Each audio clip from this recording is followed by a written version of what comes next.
Muito provavelmente o universo, talvez até o sistema solar, esteja infestado de formas de vida baseadas em átomos de carbono e que usam água como solvente. Com relação a formas de vida mais evoluídas, essas formas de vida são muito mais sensíveis do que as formas simples.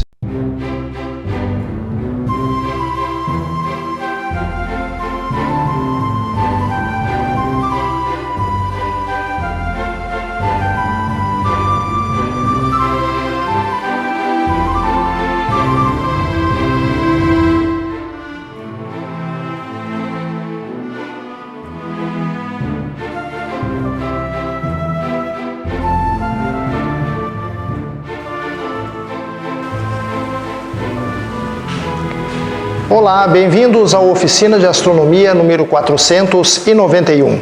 Eu sou o professor Luiz Augusto da Silva e hoje nós vamos abordar oceanos subterrâneos no sistema solar e qual seria o potencial astrobiológico destes lugares.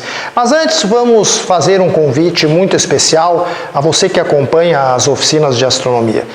A rede Ômega Centauri está lançando neste mês de abril de 2023 a sua primeira videossérie original, Astrosociologia, a existência de extraterrestres e o futuro da humanidade, com direção do nosso querido Tiago Basso, chefe aqui do estúdio, e com a apresentação deste que vos fala.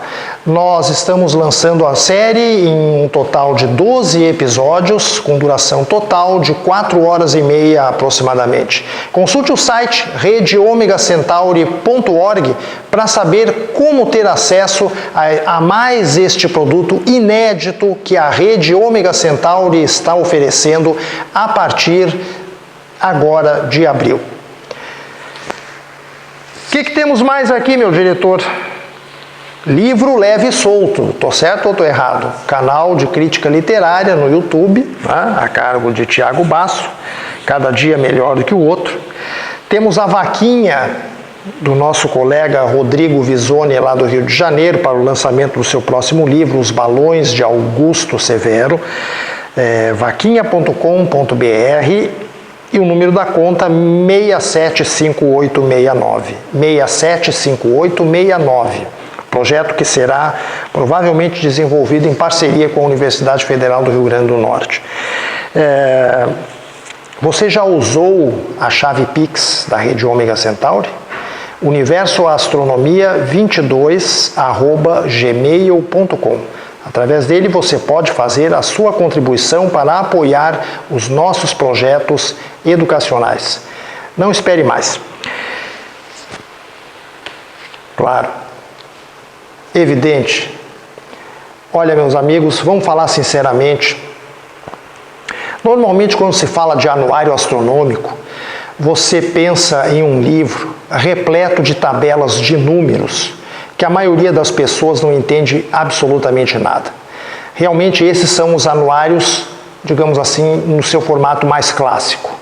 Mas o Anuário Astronômico Catarinense, além de tabelas, traz também textos, listagens, comentários, crônicas, revisões históricas sobre o que está acontecendo e sobre o que já aconteceu também na história do céu da astronomia brasileira. Então, eu acho que você, simplesmente falando sinceramente, eu tenho 50 anos de estudos de astronomia, comecei em 1973, e olha, falando francamente, em todo esse período, eu nunca vi um trabalho produzido no Brasil que tivesse esse estilo inovador do Anuário Astronômico Catarinense. Mande um e-mail para costeira1@yahoo.com e solicite informações sobre como adquirir o seu exemplar. 2023 já é o 9º volume consecutivo publicado. Excelente trabalho do nosso colega professor Alexandre Amorim, lá de Florianópolis, Santa Catarina. Então, não perca mais tempo. Assista à nossa oficina de astronomia e, na sequência, vá pedir logo o seu exemplar do Anuário Astronômico Catarinense 2023. Muito bem, então vamos ao nosso assunto de hoje. Oficina 491, 27ª temporada anual. Oceanos subterrâneos e a vida extraterrestre. Nos últimos anos, uma série de pequenos astros do sistema solar tem chamado a atenção dos cientistas que trabalham na busca da vida extraterrestre, os astrobiólogos. Normalmente são luas ou satélites planetários e também alguns objetos transnetunianos, objetos do cinturão de Kuiper, asteroides gelados que orbitam além da órbita de Netuno.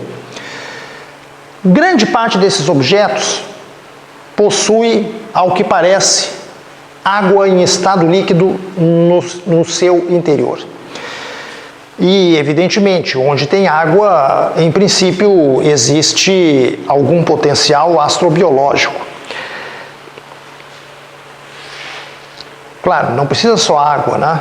Nós temos que ter, além de água em estado líquido, moléculas orgânicas e temos que ter, pelo menos, alguma fonte de energia. Mas, aparentemente, tudo isso está presente nesses astros. Então, será que o sistema solar estaria infestado de ecossistemas alienígenas? Na oficina de hoje, nós vamos analisar esta amostra selecionada de pequenos objetos do sistema solar. As luas Europa e Ganímede, de Júpiter, os satélites Encélados e Titã, de Saturno, a lua Tríton, maior satélite de Netuno, Plutão e seu grande satélite Charon e Eris, que é um dos objetos transnetunianos mais interessantes.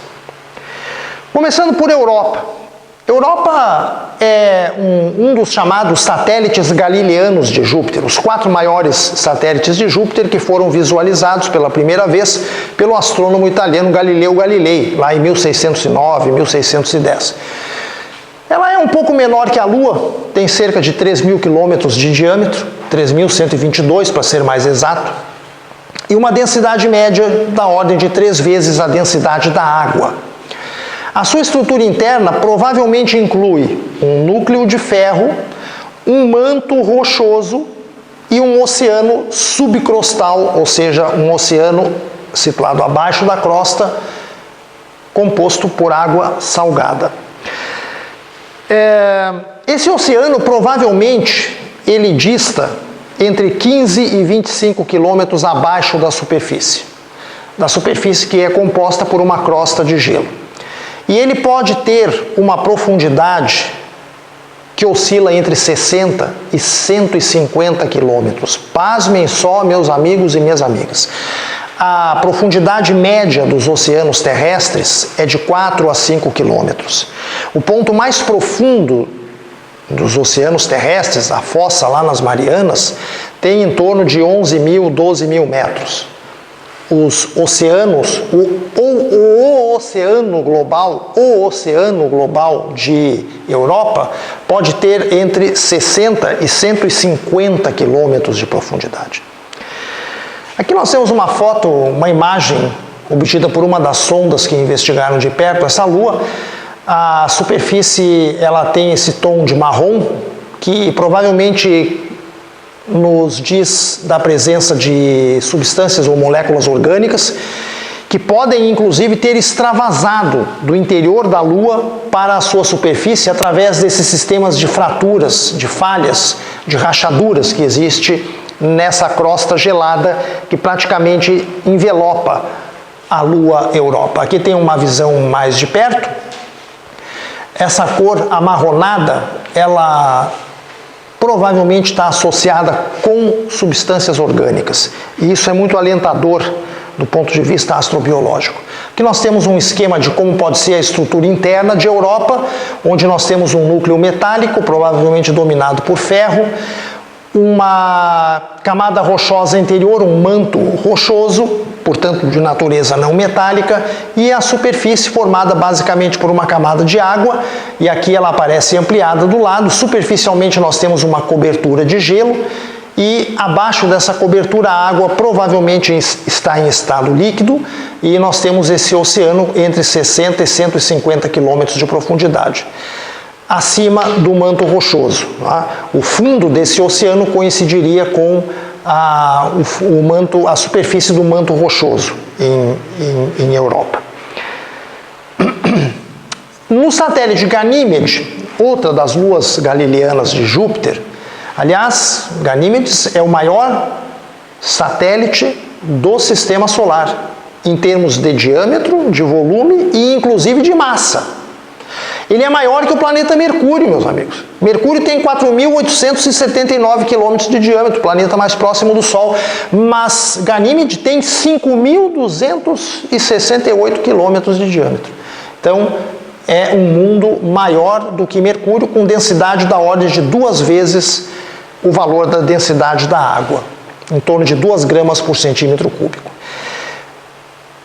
Os especialistas em astrogeologia trabalham com um modelo de Ganímede que inclui um núcleo metálico de ferro, um manto rochoso e uma crosta gelada. É basicamente a mesma estrutura que nós vimos ali na Lua Europa, só que numa versão um pouco maior.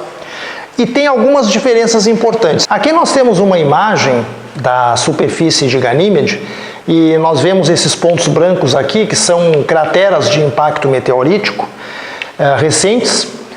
Vemos que a superfície não é homogeneamente dominada por gelo, como o caso de Europa. Ela possui áreas extensas de afloramentos mais dominados por rochas, mas inclui ainda uma quantidade suficientemente grande de gelo. O modelo que se tem para o interior de Ganímede aparece nessa imagem.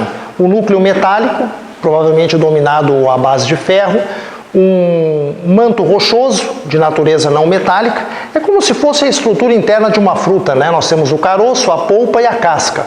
E na casca de Ganímede, ou seja, na superfície de Ganímede, nós podemos ter logo abaixo, né, entre o manto e a superfície, uma camada tripla, formada por camadas alternadas de gelo e oceanos com água salgada, sendo que esses oceanos ficam com teor maior de salinidade à medida que a profundidade aumenta. Então a camada mais superficial de gelo seria do tipo gelo 1, que é o gelo comum que a gente tem na geladeira normalmente. Depois vem um oceano de água líquida, seguido por uma camada de neve de gelo 3. O gelo 3 é um gelo que se forma em condições de pressão e temperatura mais específicas, ele tem uma estrutura cristalina diferenciada em relação ao gelo comum. Depois vem um outro oceano, uma camada de gelo 5, que é um outro tipo de estrutura cristalina de gelo, e mais um oceano, tá? E uma camada de gelo 6. Então vejam que uma estrutura bastante complexa, onde se alternam camadas de gelo com diferentes estruturas cristalinas e oceanos de água salgada. Aqui é só um sumário, né, dos tipos de gelo. O gelo 1 é aquele gelo comum que tem uma estrutura cristalina hexagonal. No gelo 3, a estrutura cristalina é tetragonal e ele se forma quando nós temos água resfriada a 250 graus Kelvin em pressões da ordem de 300 megapascais. Tá? O gelo 5 representa uma fase cristalina cuja geometria é monoclínica e se forma em temperaturas ao redor de 253 graus Kelvin e pressões de 500 megapascais. E o gelo 6 é uma forma de gelo que existe em altas pressões, ou seja, em torno de 1 gigapascal, 1 bilhão de pascais, entre a faixa de temperatura de menos 143 graus Celsius a 82 graus Celsius acima de zero. Aí alguém pode perguntar, mas como é que eu posso ter gelo a 82 graus Celsius? Né? A água ferve a 100 graus. Bom, mas isso é nas condições normais, ao nível do mar, etc. Você está com uma pressão de 1 bilhão de pascais. E se você tem essa pressão, você ainda tem gelo a 82 graus Celsius. Só que a estrutura cristalina desse gelo é bastante peculiar. Vocês podem achar lá na internet diagramas como esse aqui, né? Um diagrama de pressão por temperatura, onde a gente vê as diferentes fases líquida, de vapor, e também as diferentes fases sólidas que a água apresenta. Então aí a gente vê, tem o gelo 5, o gelo 2, o gelo 7, o 10, o 11, o 8 e etc. Né? Aqui seria o intervalo de fase líquida da água, o intervalo de pressões e temperaturas em que a água se comporta como líquido, e aqui a parte em que se comporta como vapor. Bom, seguindo para Saturno, nós vamos encontrar a lua Encélados, que é uma das 83 luas conhecidas de Saturno na atualidade. Isso até o início de 2023, né? Provavelmente nos próximos meses vai haver novas descobertas de luas pequenas em Saturno. Encélados tem 504 km de diâmetro, uma densidade de 1,6 vezes a densidade da água e, ao que tudo indica, possui um core rochoso, ou seja, um núcleo rochoso não metálico. Ele deve ser à base de silicatos, com cerca de 190 km de raio e densidade da ordem de 2,4 gramas por centímetro cúbico. E esse núcleo estaria rodeado por camadas de água líquida e sólida, ou seja, de gelo, camadas de gelo, que vão compor os restantes 60 quilômetros do raio de Encélados. Aqui nós temos uma imagem da superfície de Encélados, onde se vê que ela é basicamente dominada por gelo, né? Possui muitas fraturas, essas sinuosidades, algumas crateras de impacto na superfície gelada também, né? Mas a baixa quantidade de crateras, inclusive, indica que a superfície constantemente está se remodelando, se remoldando. E a nave espacial Cassini descobriu uma coisa muito interessante. Próxima do polo sul de Encélados existem geysers de água. É isso mesmo, geysers de água, que emanam de pontos específicos das proximidades do Polo Sul de Encélados. Então aqui nós temos um esquema da estrutura interna, onde nós temos aquele núcleo de silicatos, né? Onde existe aqui, é basicamente o dominante, né? Quer dizer, você pode pensar em Encélados como uma fruta com um caroço muito grande. A polpa é toda ela composta de gelo, e aqui próximo do Polo Sul pode existir um oceano regional de água salgada e a água se infiltra por rachaduras na crosta de gelo e, à medida em que certas pressões críticas dessa água são atingidas, essa água é expulsa juntamente com grãos de sal e eventuais substâncias orgânicas. Esta água é expulsa a partir do interior de Encélados. Então vejam, nós temos água, temos moléculas orgânicas. Vamos dar uma paradinha aqui para recapitular os três astros que a gente viu até agora: Europa, Ganímede e Encélados. Em todos os três tem água em estado líquido, tem moléculas orgânicas e tem fonte de energia. Qual é a fonte de energia dominante em Europa e também em Ganímede? É o calor interno gerado pela fricção de maré. A gravidade de Júpiter é tão intensa que faz com que essas luas se estiquem e se contraiam, e isso gera atrito no interior da estrutura do satélite, produzindo calor.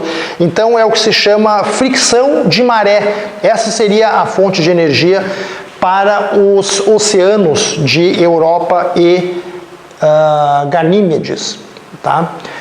Aqui não tem, no caso de Encélados, esse mecanismo de aquecimento de maré. Está dizendo aqui no slide, inclusive, ó, sem aquecimento de maré.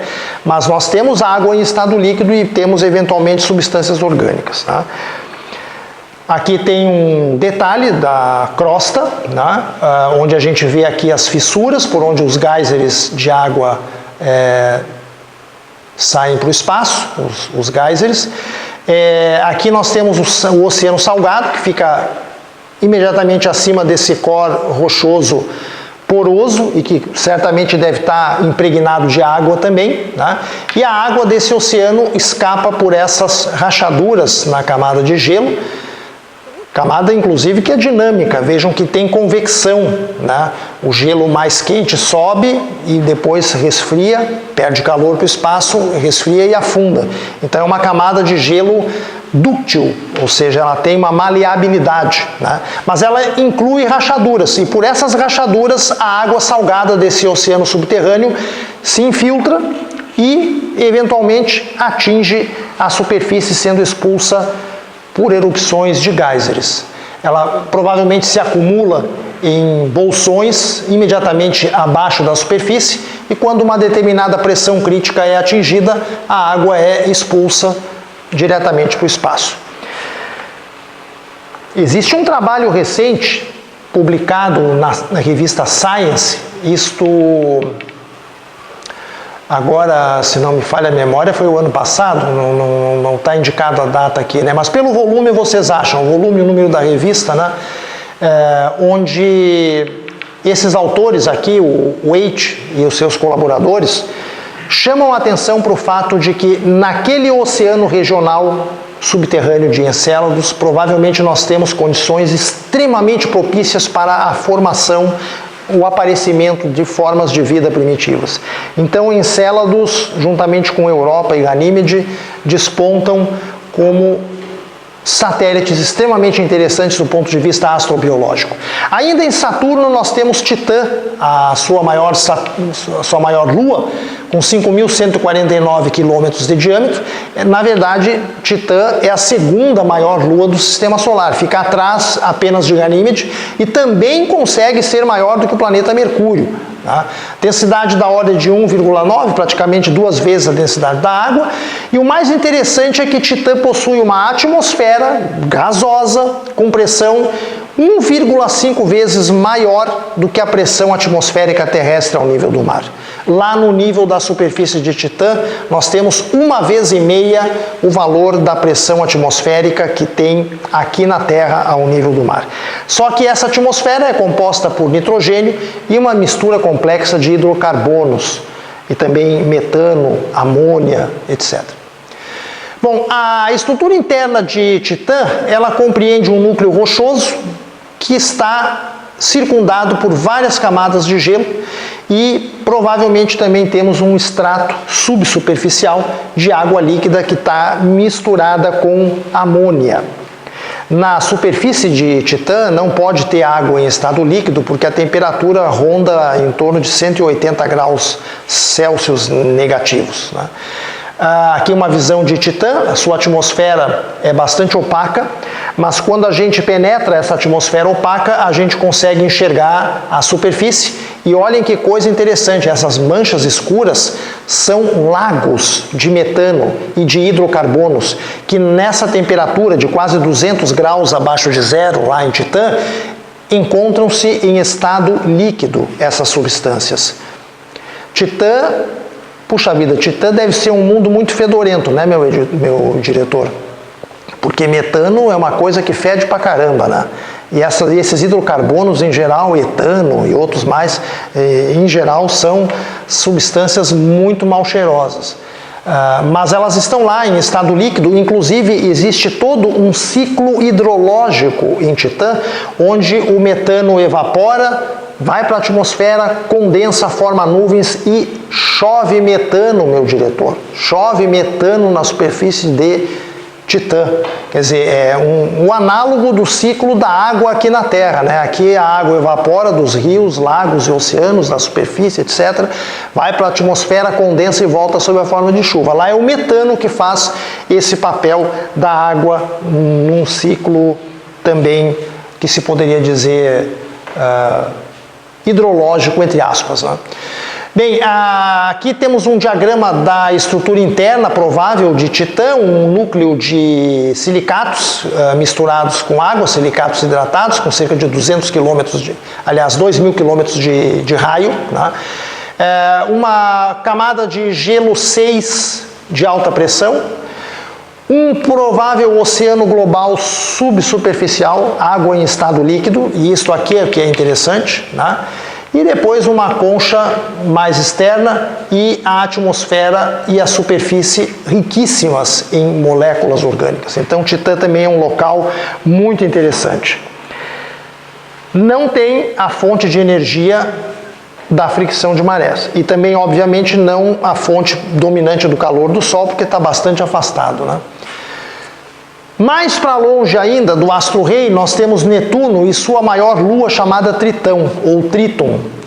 Ela tem 2.707 km de diâmetro, é um pouquinho menor que a lua terrestre, densidade 2 vezes a densidade da água, e provavelmente é formada de um núcleo composto de uma mistura de rochas, metais, um manto de gelo que envelopa esse núcleo e uma superfície de basicamente nitrogênio em estado congelado.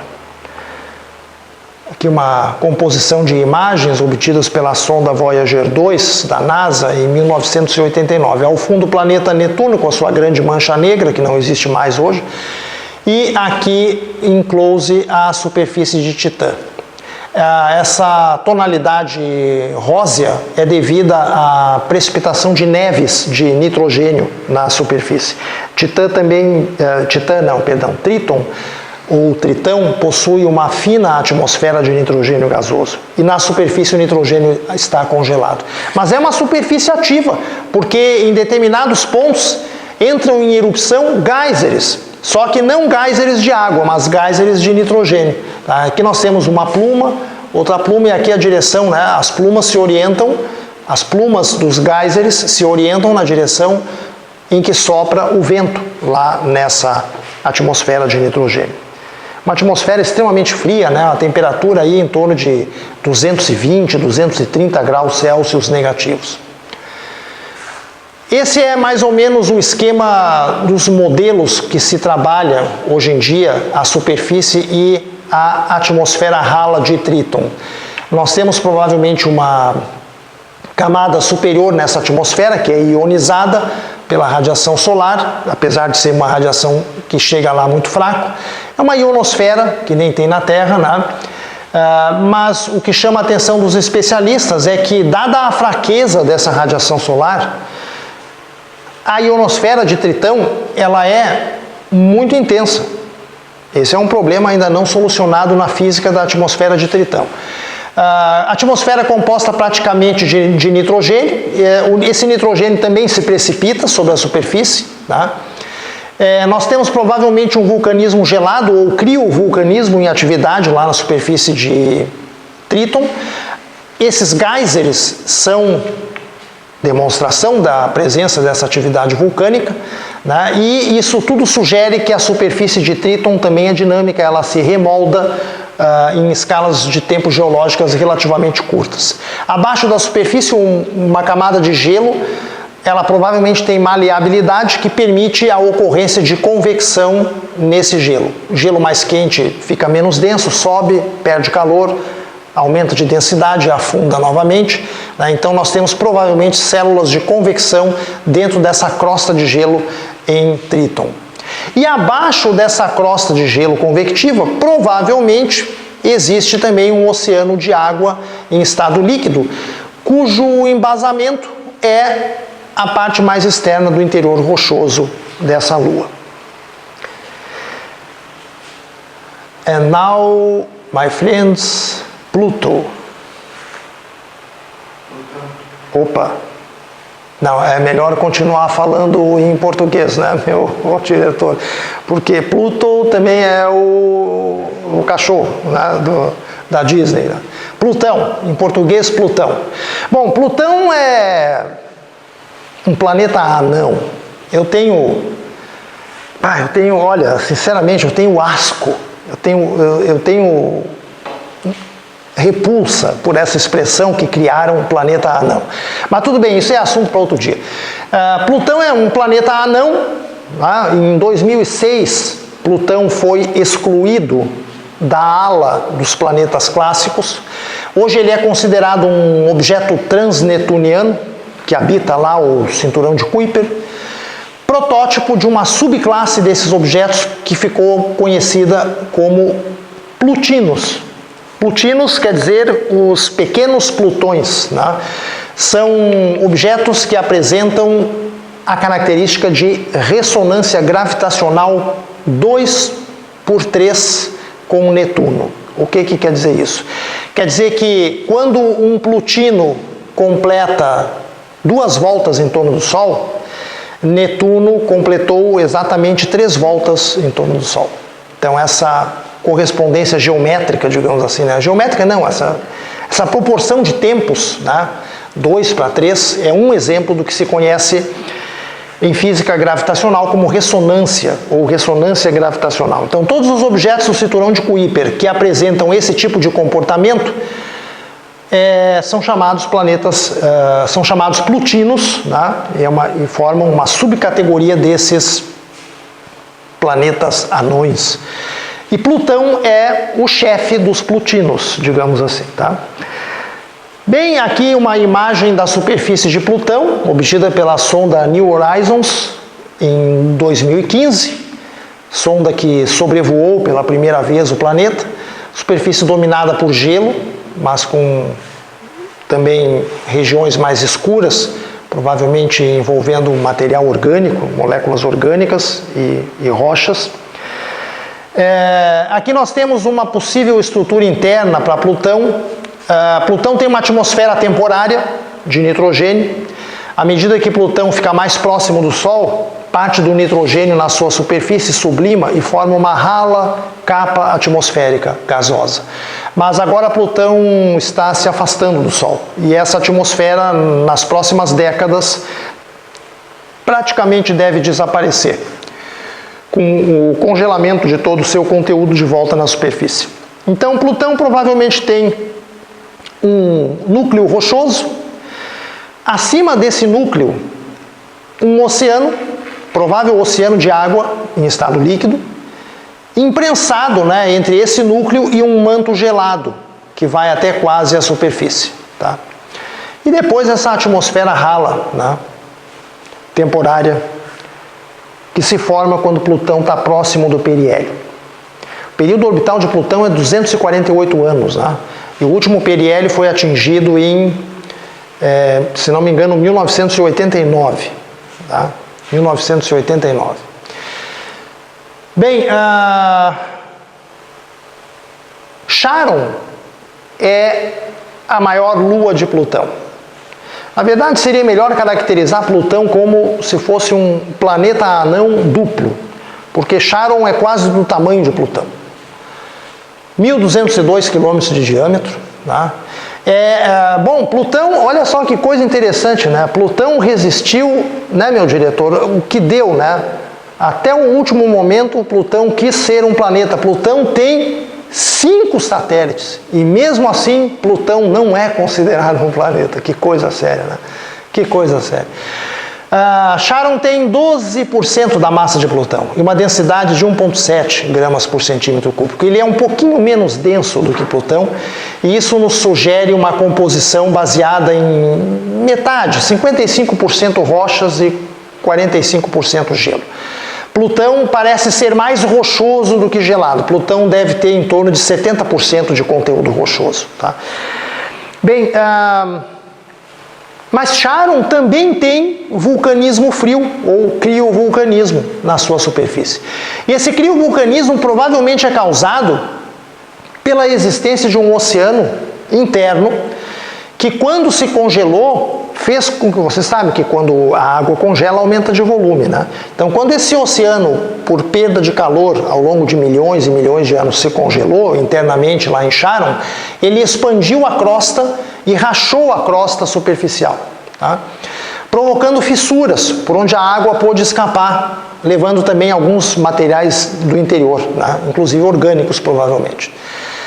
Então, é quase certo que num passado geológico, Charon teve um oceano em estado líquido. Se teria hoje, provavelmente não, mas não se sabe com certeza. Aqui uma imagem de Charon, a grande lua de Plutão, a maior, né, das 5 luas. E aqui uma comparação das estruturas internas, né? Aqui Aqui Plutão, com seu núcleo rochoso, uma camada de água em estado líquido, né, incluindo eventualmente substâncias orgânicas, e depois a superfície gelada, que se confunde basicamente com um manto gelado também. Tá? No caso de Charon, existe alguma dúvida em relação aos detalhes da estrutura interna, né? Porque tem duas possibilidades. Ou ele é internamente diferenciado ou não.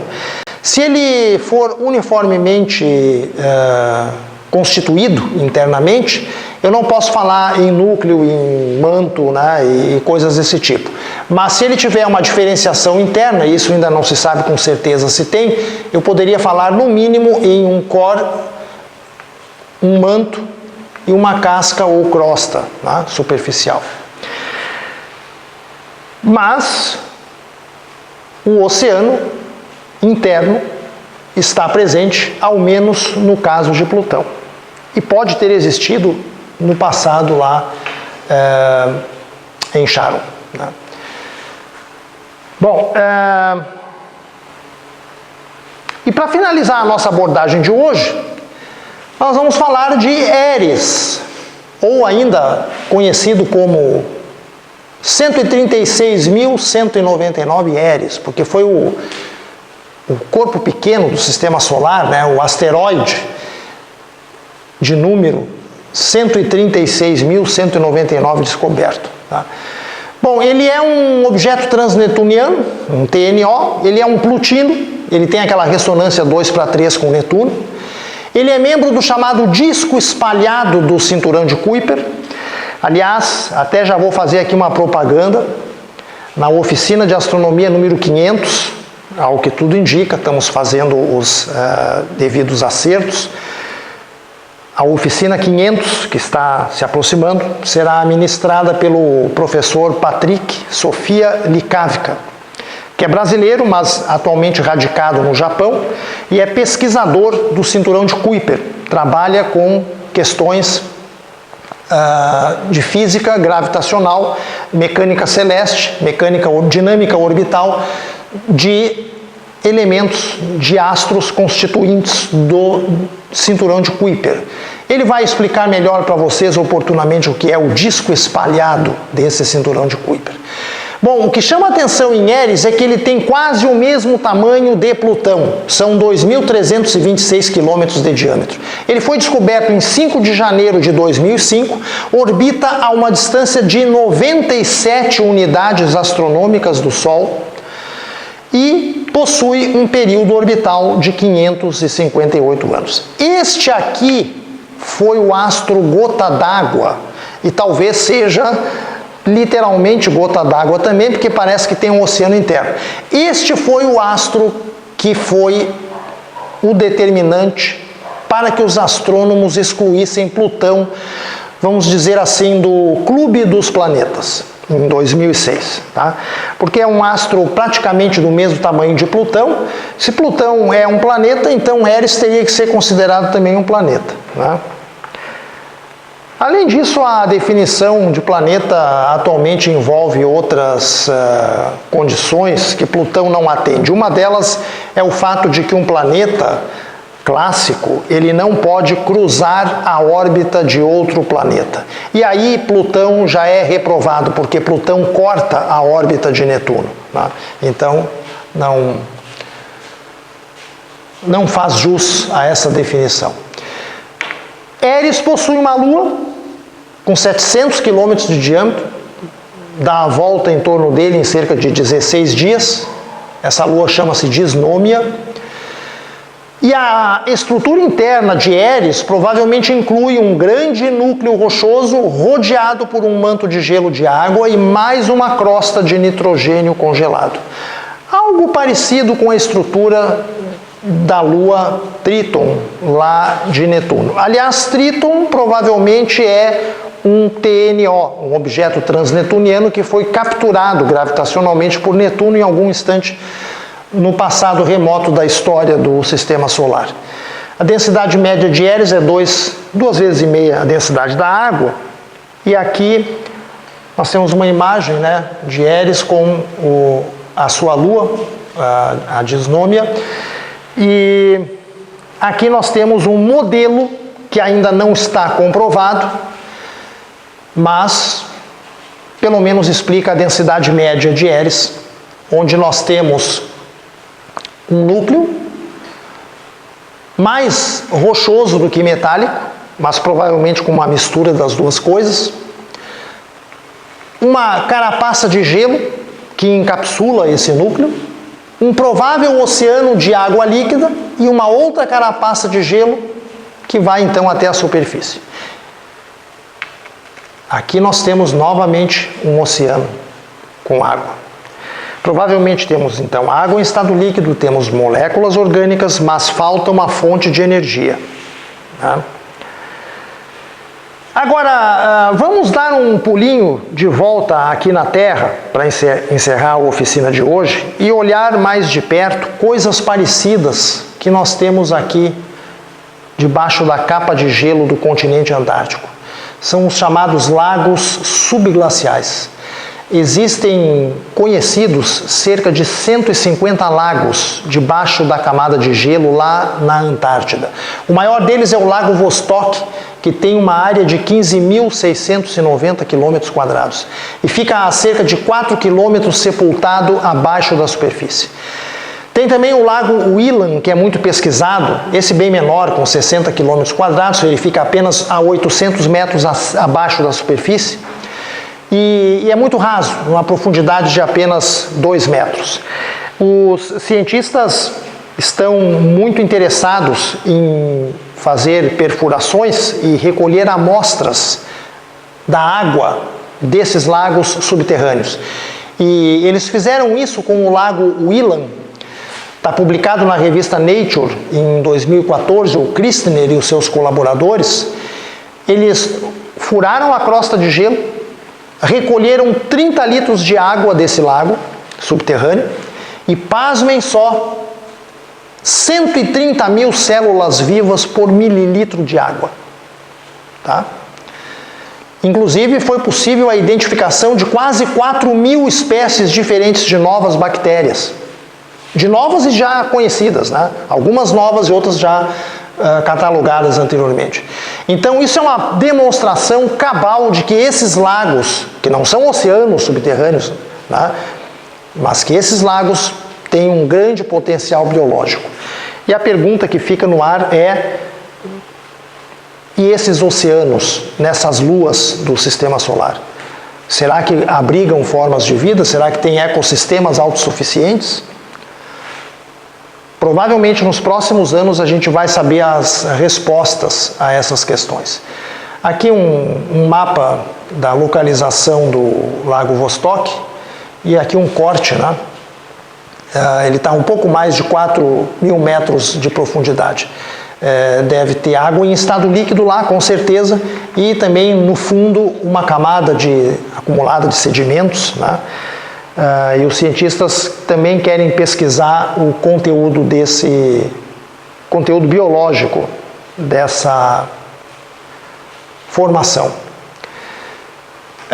E para encerrar a nossa apresentação de hoje, eu vou fazer aqui uma comparação destes oceanos subterrâneos que nós vimos com os oceanos da Terra.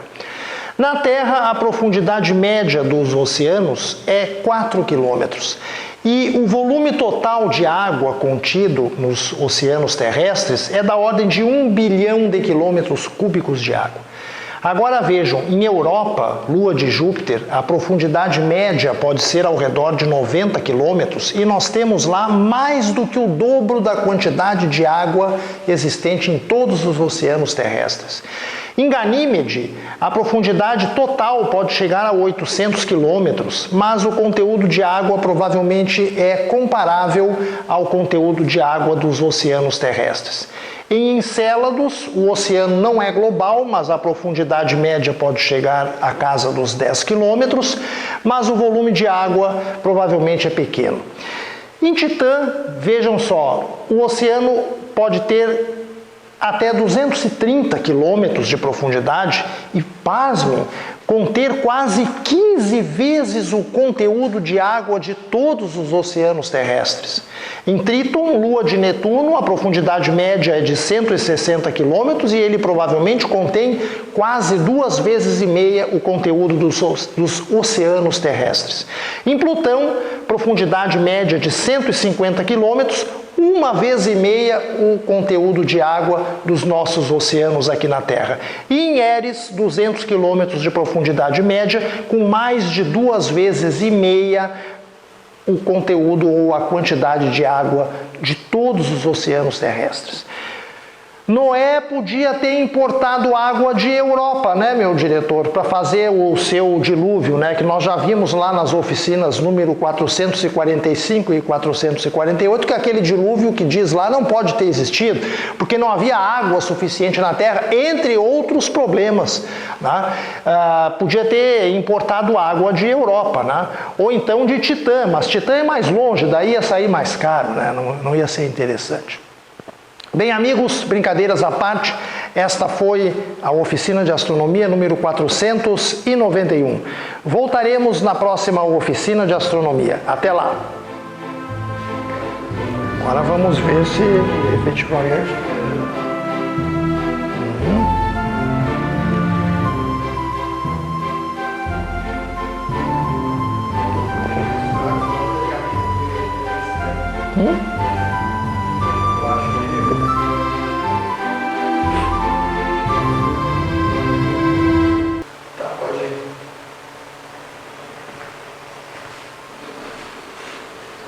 Eu sou o professor Luiz Augusto da Silva e você está assistindo à oficina de astronomia número 491. Não, vamos começar de novo porque eu disse você está assistindo, eu queria dizer você vai assistir. Além disso, o diretor espirrou, né? Então vamos começar de novo.